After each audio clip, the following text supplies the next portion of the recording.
Hey guys, welcome to a long overdue monthly pickup video. It's been a while since I've done one of these. It feels kind of weird actually. I feel like I'm not in the swing of things, like I don't know how to do this anymore. Yeah, it's been like 3 months since I put a monthly pickup video out, and I'm back. I'm here to share with you guys the games that I picked up throughout the summer. So these are all of the modern games that I picked up throughout July, August, and September. I did pick up quite a few retro games as well. I spent a lot of time at like flea markets, on Saturdays or Sundays, and like thrift stores. And I'll share that with you guys, those purchases with you guys later on down the line. But for now, I want to get the modern games out there so you guys can see what I've been playing over the past few months. All right, so I'm going to kick this video off with the PlayStation 3 games that I picked up. The first one is still sealed.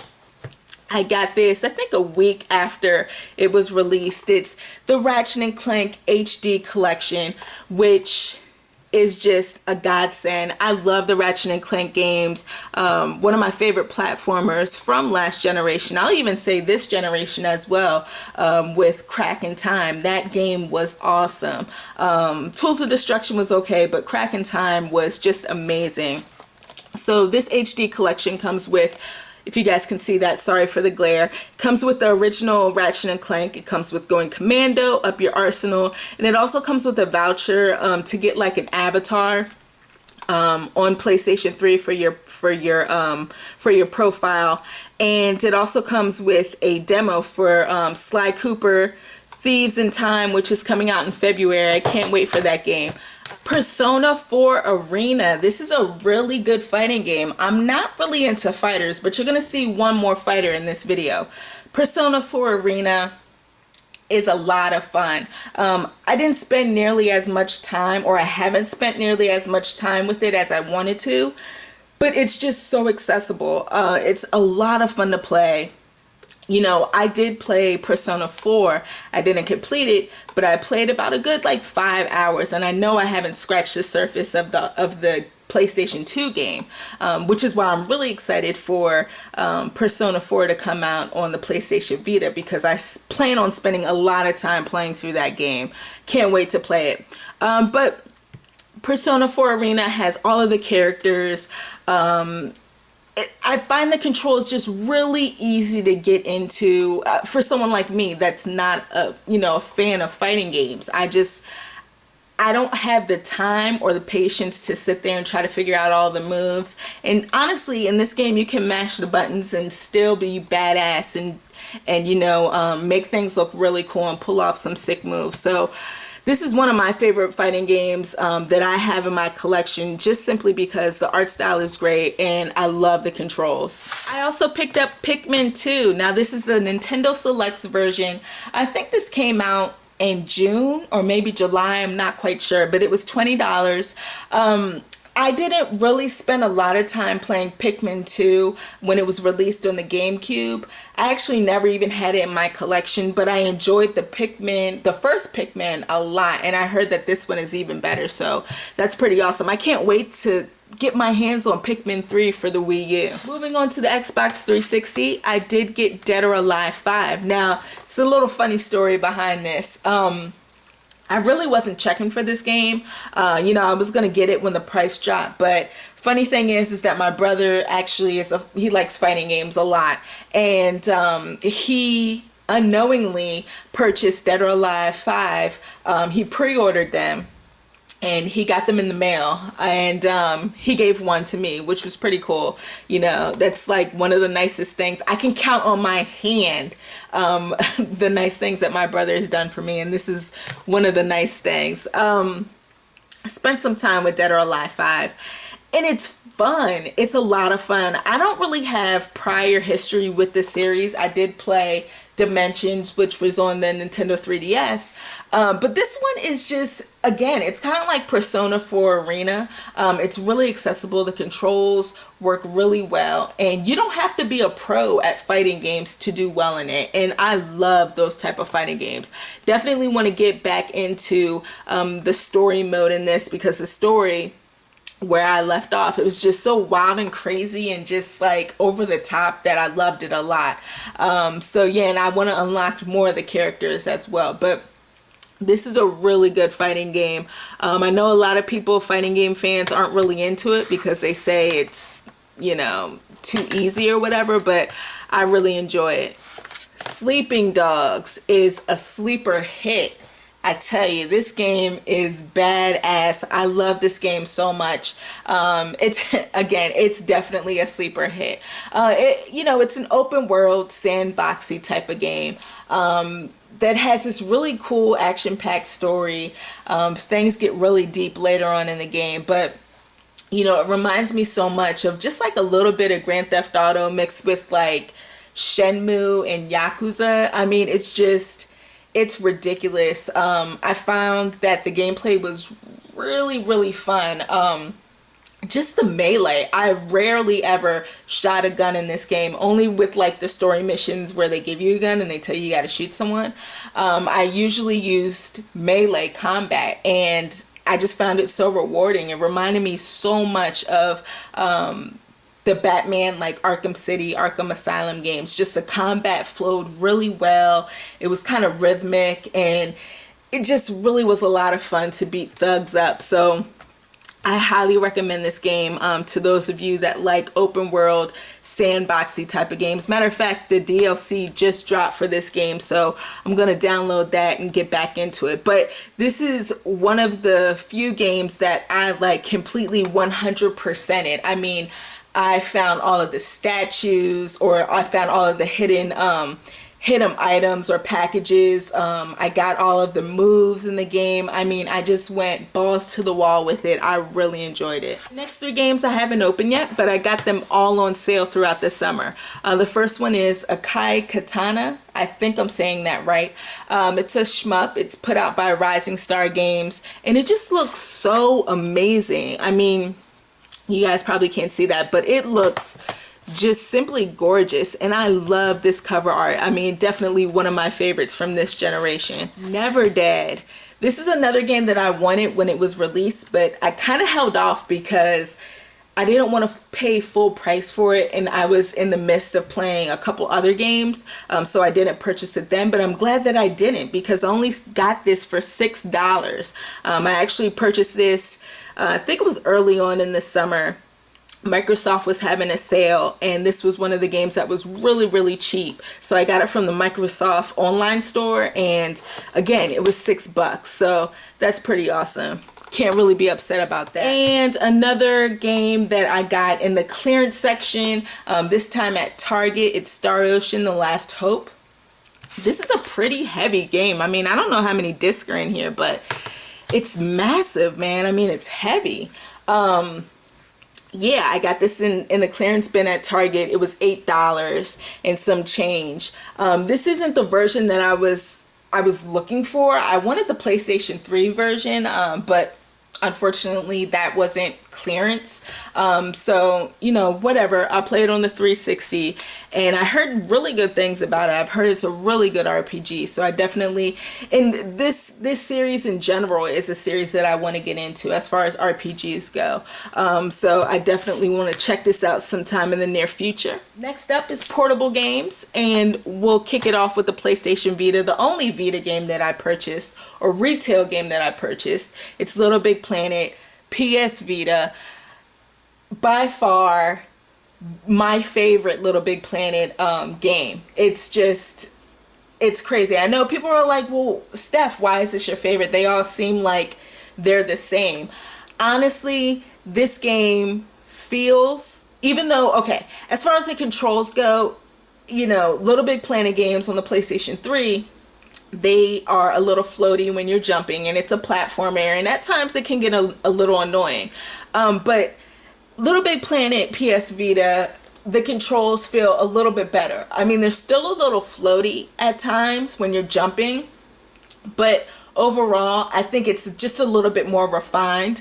The level design, I think, just so much better than the original Little Big Planet and the PSP Little Big Planet. It's like up to par with Little Big Planet 2, their level design. There's boss battles and there's a bunch of mini games. I mean, it's just definitely the Little Big Planet that you should play. It's my favorite one so far in the series. I haven't tried any of the creator stuff. I'm not really big into that, but I have downloaded some community levels and I've had fun with that. So this is a must-have if you have a PlayStation Vita. It's a great platformer. Moving on to the 3DS, I have here Heroes of Ruin. Crazy thing is that I didn't really play a lot of this, and that's because I'm gonna blame it on another 3DS game, but I didn't play too much. I created a character. I think I beat a dungeon, but I never got a chance to try out the co-op, which was something I was really excited for, or anything else. So this is definitely going to be one of the games that I try to get back into before the end of the year, because it seems like it has a lot of potential, but I just haven't seen too much of it. Rhythm Thief and The Emperor's Treasure. I'm not going to talk too much about this because I did a review on it. It was one of the few videos that I put up this summer, and I was really impressed with it. So if you want to hear more of my thoughts on this game, definitely check that review out. New Super Mario Brothers 2. Yeah, I know I've said this before on my channel. I'm not the biggest fan of the new Super Mario Brothers game. I enjoyed the original game on the DS, but the new Super Mario Brothers Wii game just didn't really catch on with me. I really didn't enjoy it that much. So I kind of was hesitant on this game. And honestly, this game is pretty cool. I like the coin rush mode. I like the fact that, you get, a whole bunch of lives just from collecting coins and other things. I mean, it's fun. It's something that's a little bit different, but it's still no Super Mario 3D Land. I mean, that is just amazing. And I think it's bad that I'm comparing the two games, but this game, as far as quality goes, is nowhere near it. Cool thing though is that they've put out some DLC. I haven't tried it out yet. If any of you guys have tried it out, definitely let me know how it is. But I did complete the game, got the different worlds and everything, but I don't know. I just wanted something a little different. And then we have here the game that took my life over the summer. It's Theater Rhythm Final Fantasy. Man, in total, from the time this game was released back in July, early July, up until I want to say like 3 or 4 weeks ago, I have put a good 92 hours into this game. And I'm still not done. I still have shards that I need to collect to unlock 3 other players. I have 3 unlockable players, or 3 locked players that I need to unlock. I've leveled up all of the characters that I possibly could. They're all leveled at 99. My Rhythma is maxed out to craziness. I mean, it's an amazing game. It's so much fun. It's just like a love letter to people that enjoy music from the Final Fantasy series. And you know what? I'm not even going to say that, because to be honest with you, I haven't played a lot of Final Fantasy games, but I still enjoyed this game. The music is just phenomenal, and it's just wow. It's an awesome rhythm game, and I'm glad that we're going back to rhythm games that don't require you to have a plastic peripheral. All I needed was my stylus. I needed my rhythm. And all I had to do was tap and slide the stylus on the screen, and the difficulty definitely jumped up there, with some of the dark notes and trying to go through the ultimate stuff. I mean, the difficulty definitely jumped, but man, is this game addictive. I mean, I just could not put it down. I just kept playing and playing and playing, and I love it. This is definitely, so far, my favorite game this year. Honestly, it hands down. It's just, so far, it's just won me over. The presentation is just so cute and lovable, and the music's great, as I said. gosh, it's an amazing game. If you enjoy music, if you like the Final Fantasy games, definitely pick this game up. You probably already have it by now, but if you don't sleep on this game. It's awesome. It does seem like this summer was the summer of like special edition / limited edition / collector's editions. I picked up quite a few. I'll kick it off with Kingdom Hearts 3D Dream Drop Distance. This is the Mark of Mastery edition. This is another great portable game. I've spent some time on this, and funny thing is, I haven't even completed the game yet. I'm stuck on the second to last boss battle. I think it's Ansem version 2. I cannot beat it. I can't beat it for the life of me. If any of you guys have any suggestions, any tips, any hints, tricks, whatever it is, throw them my way, because I want to beat this game. I really enjoyed it. I like the story.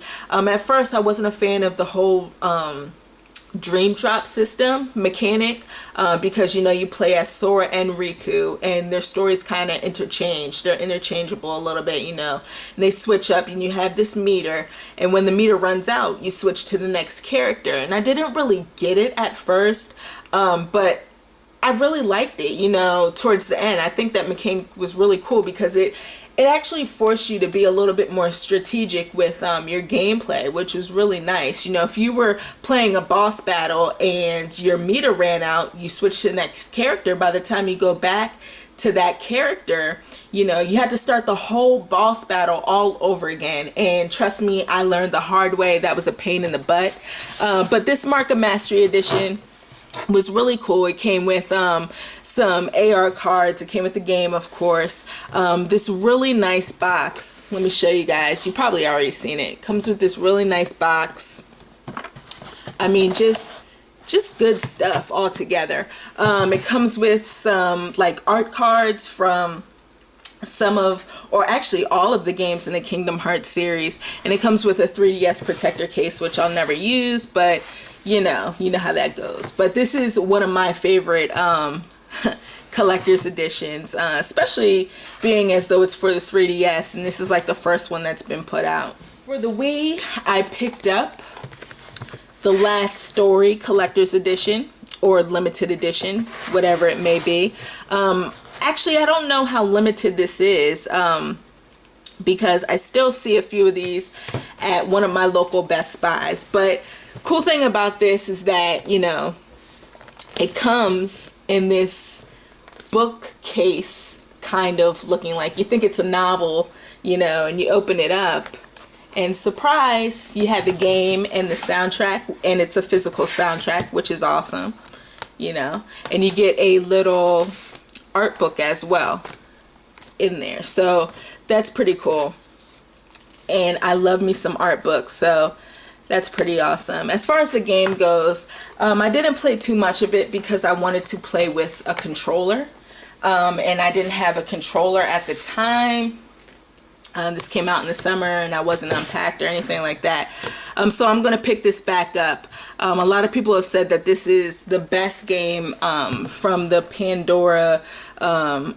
from Operation Rainfall. And we have yet to see Pandora's Tower. I wonder if that's ever going to come out here in the US or North America. But yeah, really can't wait to get into this. And I heard it's a lot shorter than Xenoblade Chronicles, which is awesome in my book. And then I picked up Kirby's Dream Collection. It's the special edition.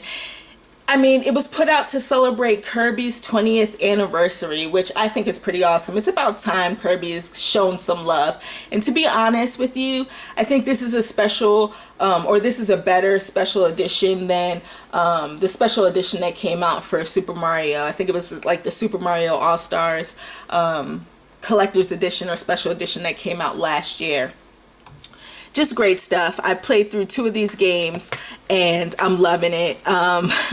Really is a lot of fun. I played through Kirby's Dream Land, which is on the Game Boy, and I played Kirby's Adventure, beat those. I still have to play through Kirby's Dream Land 2, Kirby Superstar, Kirby's Dream Land 3, and Kirby 64, the Crystal Shards. And then for the Xbox 360, I picked up the Darksiders 2 Collector's Edition. It's put out by Vigil Games and THQ.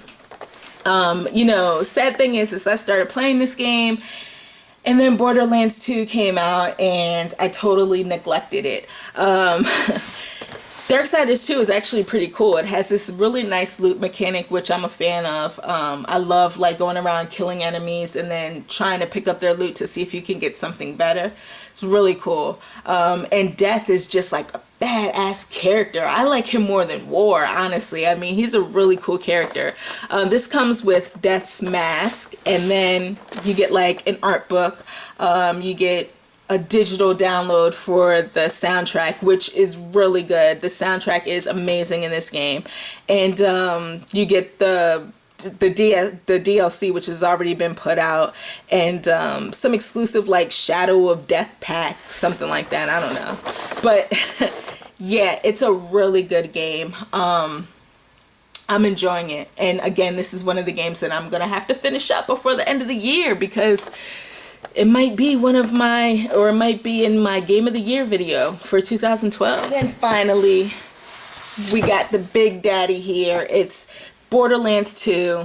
It's huge. It's the ultimate loot chest. The ultimate loot chest, limited edition. It's just bananas, the amount of stuff that comes with it. You get this steelbook, which has the game. You get like an art book. You get stickers, you get a bobblehead, you get this really cool loot chest. It's just awesome. Just a whole bunch of stuff. As far as the game goes, wow. Borderlands 2 is definitely more Borderlands, and that's not a bad thing. It's just a lot of shooting and looting and shooting and looting and seeing some really cool Easter eggs from time to time. Great art style. I like the new characters. And this story is pretty off the wall and crazy. But yeah, I gotta get back into this. I've put in about, I want to say 21 hours or so. No, maybe not 20, maybe not that much, maybe 18. I'm like level 25. And I definitely need to finish this game. I know I'm not far from it, but I was doing a lot of the side quests and stuff like that, because when I play Borderlands, that's what I like to do, the side quests. You know, I want to do everything that's offered. And now there's DLC out for this game, so I got to start moving on this ASAP and get this over with. But it's a really good game. I'm enjoying it a lot. Definitely going back to it very, very soon. And I also got the season pass, so I'm ready. I'm ready to go back and get that DLC and just get back into it and try out the co-op, because I honestly haven't even tried that out. So that's it, guys. Those are all of the games that I picked up throughout the summertime, throughout July, August, and September. You're gonna see another monthly pickup video from me next week, and that's just gonna have all October games, and then in the future you will see the retro games that I've picked up, and you're gonna see reviews and some top 5, top 10 stuff, and some Wii U coverage, because that's coming out very, very soon, and I'm really excited about that. So I'm gonna thank you guys for sticking with me, sticking with the channel, and I'll check you next time.